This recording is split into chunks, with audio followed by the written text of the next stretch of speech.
Assalomu alaykum do'stlar. Hop, bugun 4-kun va soat 5:30. Bugun gapirmoqchi bo'lgan narsam bir kun haqida, ya'ni hozir men juda ham qilgim kelgan ish.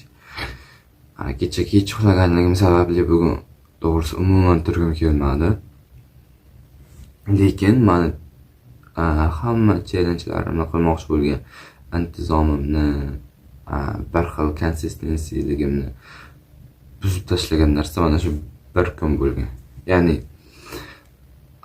bugun turmasam hech narsa qilmaydi, ertadan yana davom etib ketaveraman degan narsa butun boshli sistemani butun boshli bir oy davomida bir xil qilib kelgan bo'lsangiz, bir kun qilmang, keyin mana shu oddiy holga aylanib qoladi va har kun davom etib ketaveradi. Ya'ni intizomingiz bo'ldi, tamom. Buni qayta tiklab olish uncha-munchasi emas. Shuning uchun azizlar, bir ishni boshladingizmi, bir xil davom etib ketavermasangiz o'xshamaydi bu narsa.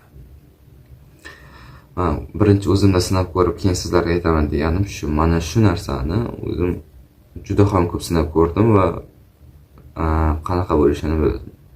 Shuning uchun bir boshlagandan keyin doim bir xil davom etib ketaverish kerak ekan. Bugun aytmoqchi bo'lganim shu. Пока.